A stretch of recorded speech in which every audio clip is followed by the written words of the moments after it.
You got to work on the fundamentals of your routes. You have to make sure you get exact depth. You have to make sure your stance is good. You have to make sure when you're running, you have a good feel for where the defense is and know exactly what you're supposed to do, and you get your eyes around on the ball and make sure you catch the football. The number one thing I have to say that helped me a lot was catching with my hands.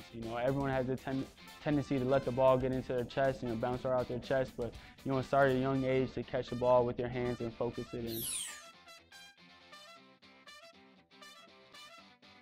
I'll think about, where the DB is, as in defensive back, and how far he's back, and if I ran my route right, to get enough separation from him. And then just as the ball gets posted, just catch it, tuck it as quick as I can, and make a move if I can.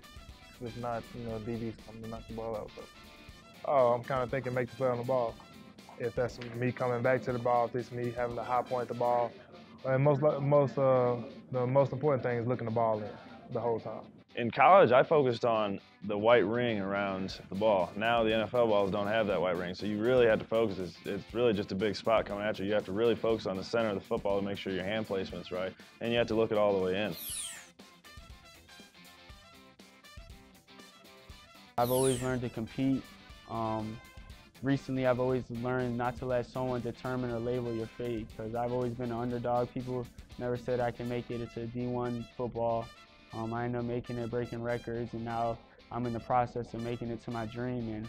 And, I didn't let those people that said I wouldn't make it, determine my fate or put me down. Football, especially in college, taught me responsibility and time management, and that means being accountable to your teammates, making sure you don't bring bad publicity to your school, to your family, to your friends, or anybody that's associated with you. And you have to make sure that you manage your time so that you still give time to your family, you give time to your academics, and you give time to football, and you have to be successful at all of them. Football has taught me to have great communication skills because on the field, communication with your team can actually help you win, and then off the field, communications with your friends can help them stay out of trouble.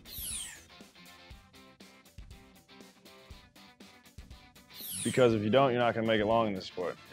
If you drop a football, that's okay. Everybody's going to drop the ball once in a while, but that play at that point doesn't matter anymore because it's not going to help you win or lose the game after the play is over. The only thing you can control is from that point on what you do from there, and if you catch 10 balls after that, nobody's going to remember that one ball you dropped. A lot of people, when they drop a pass, it'll be stuck in their mind. They'll be mad at themselves and, don't get back on track, and they'll be thinking about it the whole time.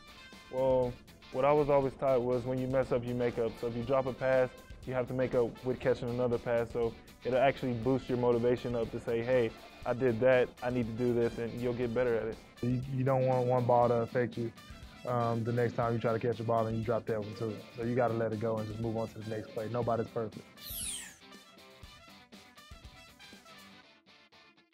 Be quick, but don't hurry.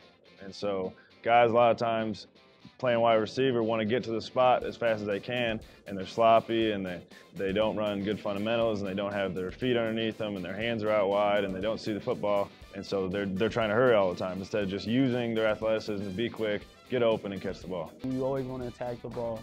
You don't want the ball to get into you like your chest and always catch with your hands, but whether it's up in the air or low, you always want to go attack the ball that way. You're going for it, and the person behind you or in front of you isn't going to get to the ball for it first. Hands up, eyes up. See where you're running.